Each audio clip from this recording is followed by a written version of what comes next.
You're listening to a Frequency Podcast Network production in association with CityNews. For a long time, Canada's largest city had a stable mayor. Now, you might think that is a given in a Canadian city, but if you know Toronto's history, you can understand how stable seemed like a fine quality in a candidate in 2014. But stable doesn't last forever. As a result, I've decided that I will step down as mayor so that I can take the time to reflect on my mistakes and to do the work of rebuilding the trust of my family. So the most boring mayor ever left the office in scandal in February. And Toronto's having an election, an important election. And who's running? Well, basically everyone. I am going to enter the race. That's why I'm running for mayor. That's why I'm running. I'm running. I choose to run. That's why I'm running. That's why I'm out of retirement. There are already dozens of candidates registered, and there's still almost a month for more to get into the race. They span the entire political spectrum, from moderately known figures on both the left and right, to boring centrist candidates exactly like the last mayor, to the usual collection of fringe issue advocates, and on it goes. But there is one thing this race doesn't have: a favorite. It is absolutely wide open. In a field without a frontrunner, and with a collection of candidates who really aren't household names for any households that aren't municipal politics junkies, things could get chaotic. How chaotic? The last time Toronto held a mayoral election without a clear frontrunner, the person who ended up in front was, well, remember how I said stable can be a fine quality in a candidate. So what happens this time?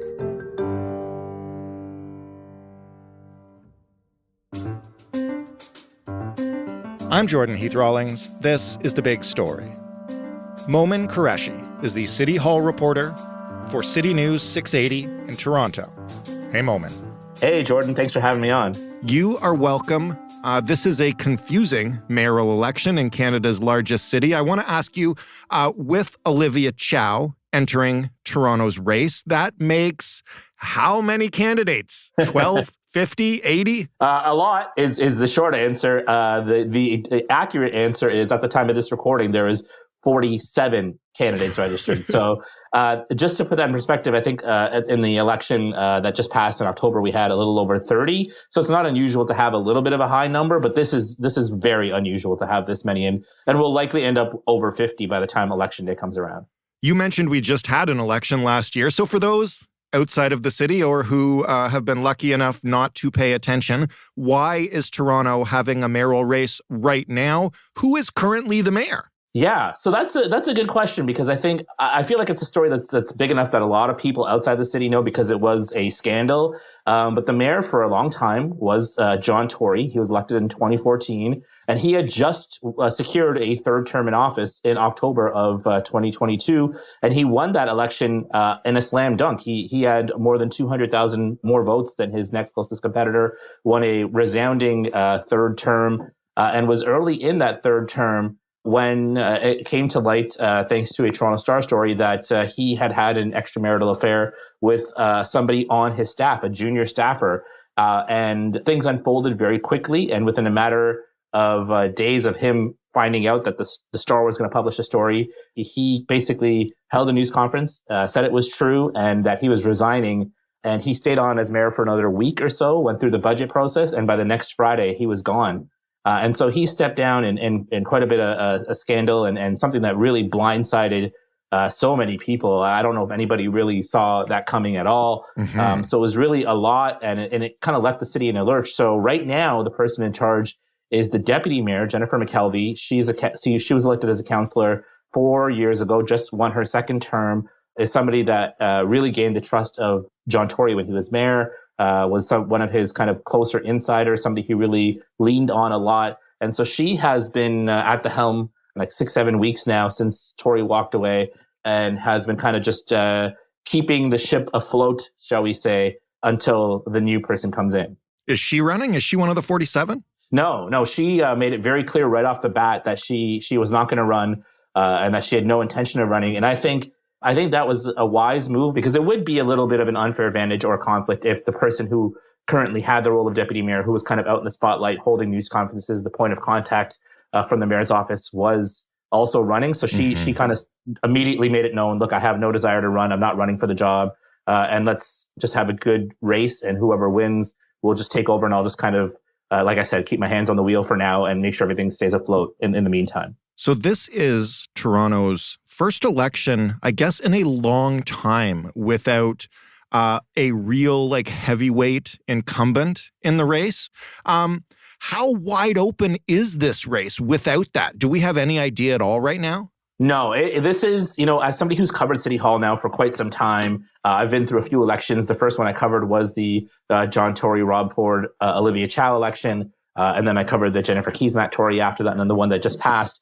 I can tell you, while the 2014 election was very competitive because you had several big names fighting it out, this is one where anybody who is giving you a prediction, I don't know how much stock you can put in it, because it is wide open. There are several names, several kind of known quantities here, but how known they are, how much of appeal do they have to the suburban audience, how much will they encourage and make people go out and vote? It's so hard to tell, and it's likely that whoever wins this election will not win by much. So while John Tory just won this last election with more than 200,000 votes, more than his competitor, and I think over 60% of the popular vote, whoever wins this election will win by possibly just a few thousand votes and a very small segment of the popular vote. So it's really just a completely wide open and frankly, relatively unpredictable race at this point. Before we get to who some of those names are, I mentioned Olivia Chow, and there's a few more, and we'll get to them. You mentioned getting people off their couches to vote. The last time we covered a municipal election in Toronto, the point of view that we took on it was almost nobody voted. Yeah. Turnout was very low. As you mentioned, Tory won in a landslide. How important is it going to be to get people to even care or find out who these candidates are?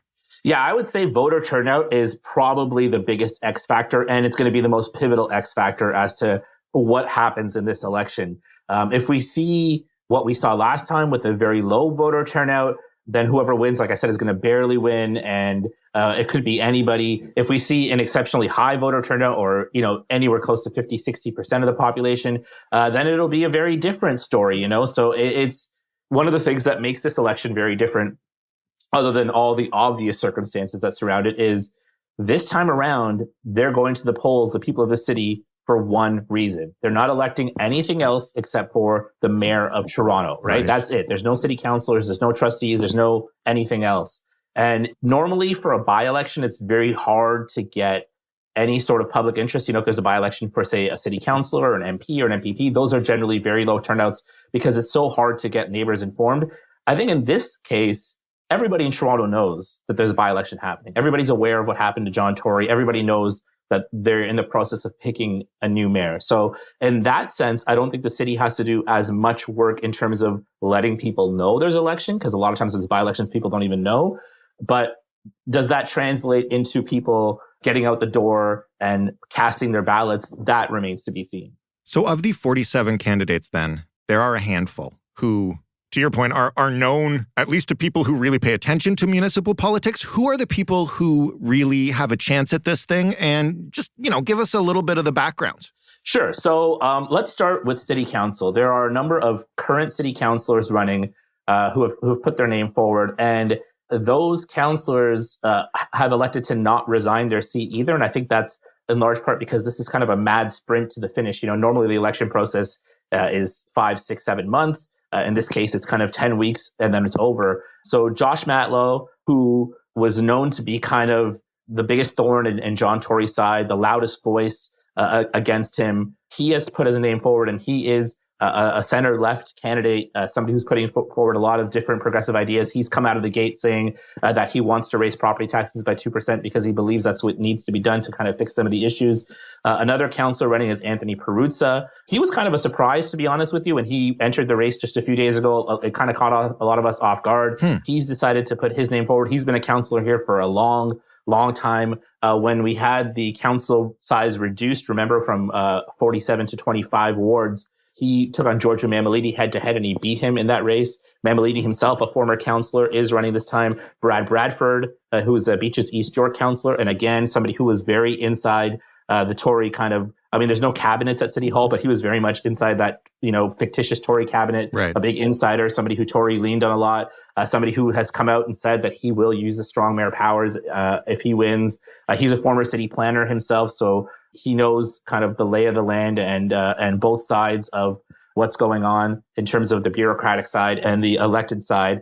Another big name that's running is Anna Bilau. She was a city councilor for 12 years. She was also a deputy mayor under John Tory, another person who was really somebody he leaned on and somebody who was inside his cabinet and somebody who her biggest thing when she was here was housing. She was a big housing advocate. She did a lot of the work behind the scenes to get that housing file and make strides. That's obviously one of the biggest issues in the city. It's interesting, I talked to City Councilor Paula Fletcher, who is, notably very left-leaning. And I asked her when Anna Bilau announced she was running what she thought. And she said, on the housing file, John Tory would do all the news conferences, but Anna Bilau was the one who did all the heavy lifting behind the scenes. And so she had a lot of respect for her, even though she was not diametrically opposed politically, but certainly they didn't see eye to eye on every issue, but she had a lot of respect for her. So that's the council side of things, even though Bilau's not on council. Even that is a lot. That's quite a number. And you mentioned that they're the big names. I don't know.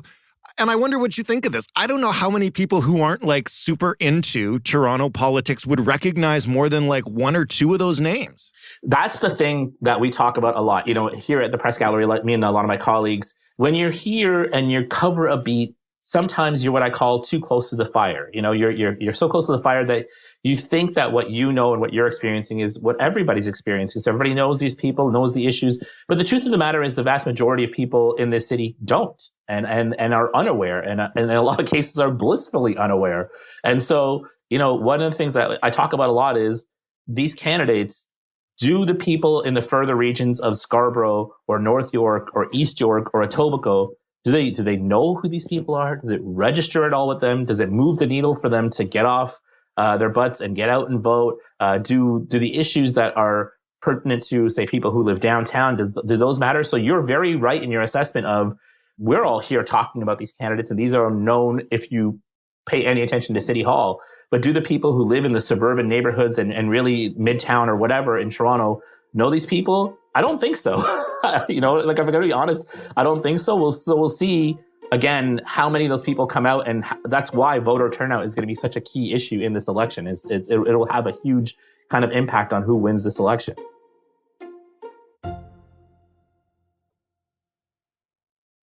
There are a couple of outsider, or at least not currently sitting on city council candidates that probably have, for better or for worse, among certain people, bigger name recognition. Who are those? Yeah, so Mitzi Hunter is currently an MPP for the Liberal Party up at Queen's Park.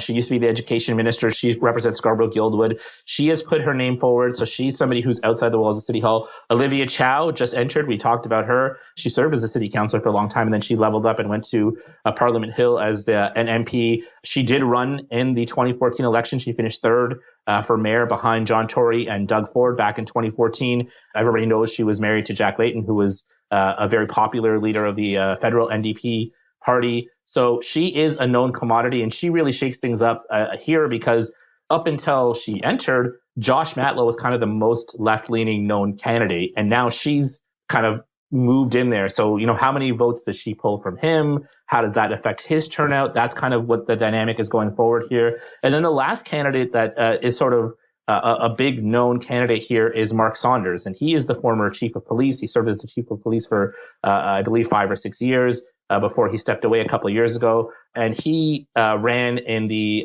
provincial election recently, lost as a conservative in the Don Valley area. And he's come in and he is touting himself as the law and order candidate and has really pushed a lot of his platform about safety. We know there's a lot of issues on transit here with a lot of violent incidents that have happened in the last few months, including a couple of murders. So he is using that or making that at least the focus of a big part of his election. And you could argue out of all these candidates that I've named, he might be the most known just because he was chief of police and was, on TVs and on the radio and on newspapers for such a long time for good and bad reasons. I want to get to at least a few of the things that will drive this conversation, obviously in Toronto and maybe beyond, just because these are, as you pointed out, real headline issues. Let's start with the violence on the TTC. This is something that's been touted, provincially, nationally, that Toronto is becoming a dangerous place. Saunders is pitching himself as somebody who can stop this. Where do the candidates stand on it, and what are you hearing about that as a campaign issue? There's several issues that the city faces, budgetary-wise and so on. But really, this violence on the TTC has really kind of pushed itself to the forefront for understandable reasons. There was a 16-year-old boy who was murdered at Keele Station a few weeks ago. Yeah. He was just sitting on a bench waiting for the subway. There was no confrontation, and out of nowhere, somebody killed him. So obviously, when something like that happens, it does rattle the city. There's a lot of people who use the transit system who don't have a choice. They have to use the transit system. That's their main mode of transportation. Now, statistically speaking, there's still a relatively lower number of violent incidents on the TTC, but there's been some higher profile ones over the past few months. So that's kind of what the issue is. So Mark Saunders has come forward and he's pitching the idea of hiring more special constables, giving them body-worn cameras, that kind of thing. So his obviously thing is that he was the chief of police. So he is touting his 38 years as a cop. But, one of the things that he's been challenged on, and I challenge him on, is he's coming forward as the law and order candidate, but he was chief of police for a long time, not too long ago. So if the city is broken the way he says it's broken, that's his word, doesn't he bear at least some of that responsibility for it being broken, considering he was chief for a long time? Sure. He doesn't deny that. He says it's a joint responsibility, but he says the brunt of the responsibility is with government. So that's his pitch. Anna Bailau is saying that she wants to, the TTC just went through a whole bunch of cuts, funding and service cuts. And so her thing is that she wants to reverse those cuts and bring the money back. Josh Matlow has already talked about the 2% tax increase that he wants to bring, and some of that money would go to transit. So all these candidates, they're all talking about it. They're all saying relatively the same thing. Nobody is really saying anything terribly different in terms of their ideas. They're all saying that there's issues on transit. And one of the things that you're going to hear again and again and again, regardless of what issue we're talking about, whether it's housing, mental health issues, homeless supports, transit, is that the city is in a real hole financially. We have more than $1 billion deficit in the city that they have to fill because they can't have an unbalanced budget in the city by law, and that the provincial and federal governments have to step up and pay up what all these candidates will say is their share. And that's an issue that comes up over and over, is that the city can't do it alone. The province and the feds have to come up with that money. And that's one of the more interesting issues in this election, is that every candidate's talking about it, all these things they're going to do, but really they're at the mercy of the provincial and federal government in a big way until they come through with that money. There's not a lot that's going to happen. And in fact, the city's in a lot of trouble if that money doesn't come through. The other issue I want to ask you about before we talk about what's actually coming up in terms of the electoral calendar is housing, which we've covered on this show frequently. It is probably the most consistent crisis area, failure issue, whatever you want to call it, of this city and many others in Canada over the past several years. What are some of the candidates saying about that? And you mentioned Anna Bailau. She's trying to make this her own issue. Who else? Yeah. So again, it's we haven't heard everybody's platforms yet. So a few candidates haven't come up with kind of like their specifics of what they're going to do, but it is the key issue. And I think it ties into what really is the main kind of, if you could put one big umbrella issue on what this election's about, it's about affordability and the fact that Toronto has become a very unaffordable city to live in. It costs more now to ride transit. Housing is out of reach for so many people.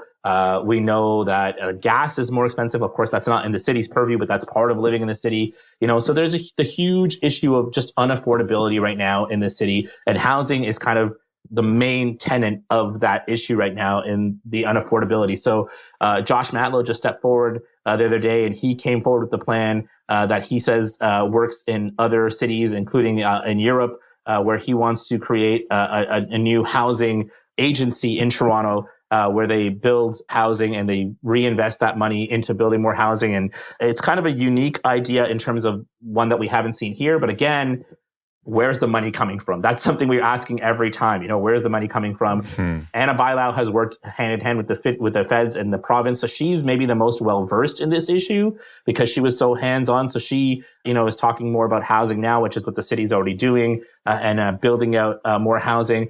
So all the candidates are talking about it and bringing forward their ideas. And it's certainly going to be interesting once the debates do start and they start kind of going at each other, what these candidates are going to say about what is one of the most key issues in the city. I imagine, too, in one of those debates or one of those news conferences, it just takes one of these candidates who is relatively unknown to kind of have a viral moment and launch their name recognition. Yeah, I mean, for sure.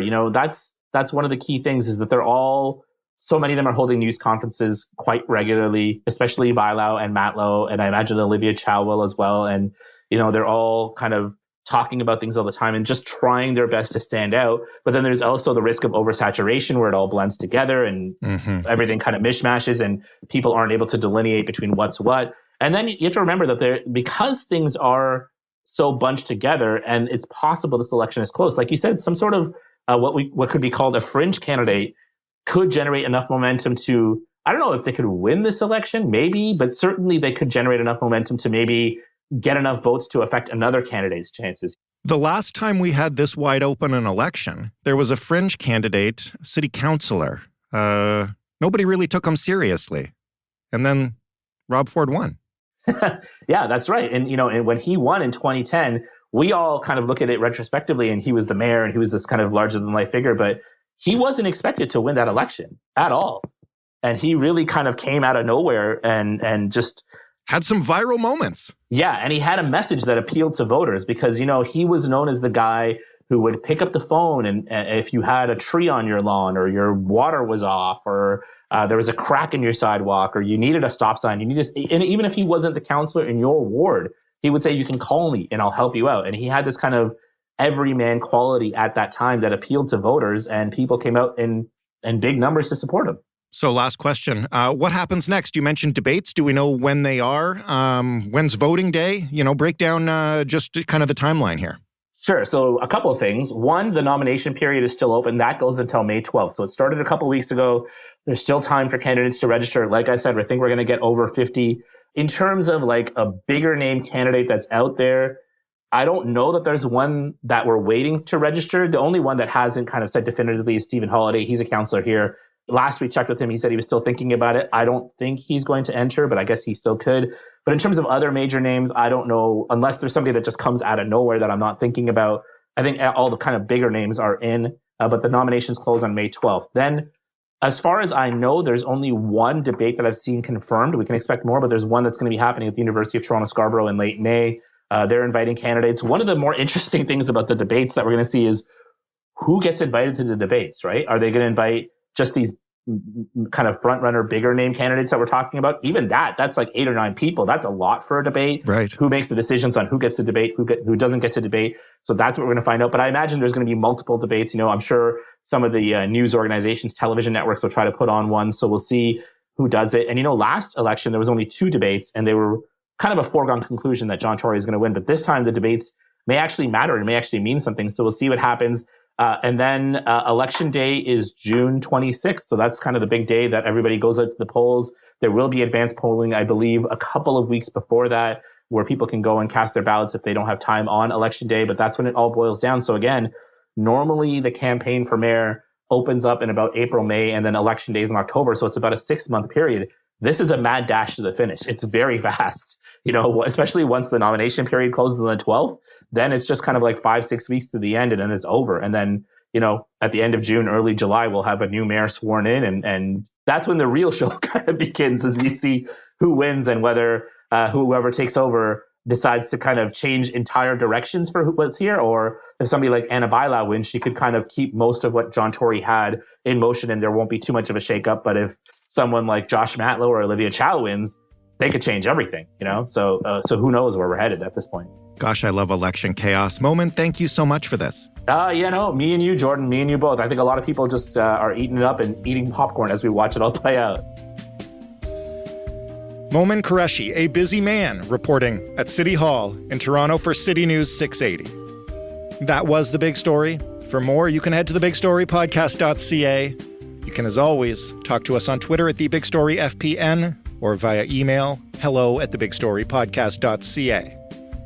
We would love to hear from you if you've got a story idea or a bone to pick or whatever you want. And if you want to actually leave a voicemail, you can do that by calling 416-935-5935. If you just want to listen to the podcast and really have no interest in talking to us, you could do that wherever you get podcasts. Or, of course, you can do it on your smart speaker by asking it to play The Big Story podcast. Thanks for listening. I'm Jordan Heath Rawlings. We'll talk tomorrow.